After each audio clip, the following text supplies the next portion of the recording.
What is grafting, and why would a person want to learn to graft? Oh, good question. Grafting is a little bit of magic that you do with plants. When you combine two plants together to make a plant that has both parts still on it. It doesn't combine the two, but it makes two separate plants grow on one plant. It's like magic. So what do? When we do grafting, we go to other people's houses where they might have an apple tree that we don't have. And we go to them and we ask them for a piece of wood from their apple tree. And we take their little piece of wood from their tree and we run over here to our house and we put that piece of wood on our tree. And it grows. And so from here on is the apple tree from the neighbor's yard. From here on. It's not a combination of my apple and their apple. It's just from here on, it's their apple. And it grows. So let me tell you why you want to learn how to do this. First of all, if you've got an apple tree in your backyard, or any fruit tree in your backyard, and you only have room for one tree, why don't you put two apples on one tree? So that you have apples in September, maybe a Graft or something, and then you could have apples like a Fuji in October or November. So you have 2 months worth of apples on one tree. You don't need two trees. You just have one tree that has two sections to it. So if you want three apples, shoot, you put 3 apples on here. You put an apple on there that maybe is a much later apple like Granny Smith, and you'll have an early apple, a mid-season apple, and a late-season apple on one tree.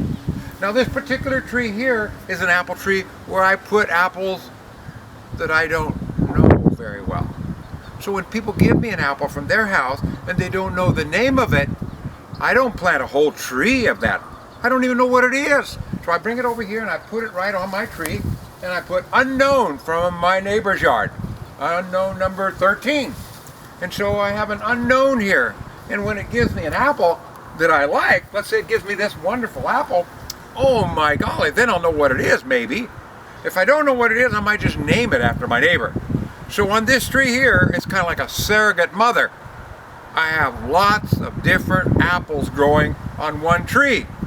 Matter of fact, on this tree right here, I have more than 100 different apples trying to give me fruit from the genetics that I got from my neighbor's yard.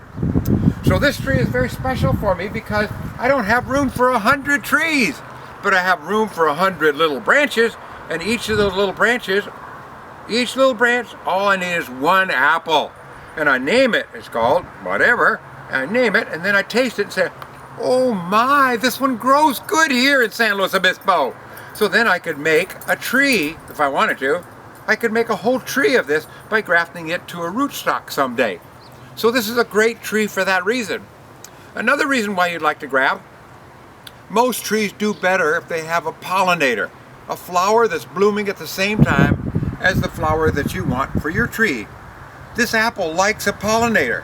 Well, I have 95 other pollinators in this tree that are blooming the same time. So all of my apples in here have a pollinator that will pollinate and make seeds, which makes a nice firm apple for myself.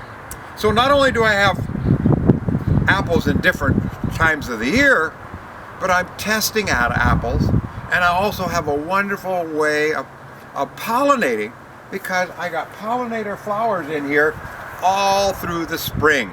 It's a wonderful way to, and it's a kick in the pants to come out here and find green apples and red apples and yellow apples and speckled apples that all taste wonderful or not. And I sure don't want to build a tree and waste time having a tree that has an apple that doesn't taste good for me. So it's a proving grounds for me, and I only need room for one tree.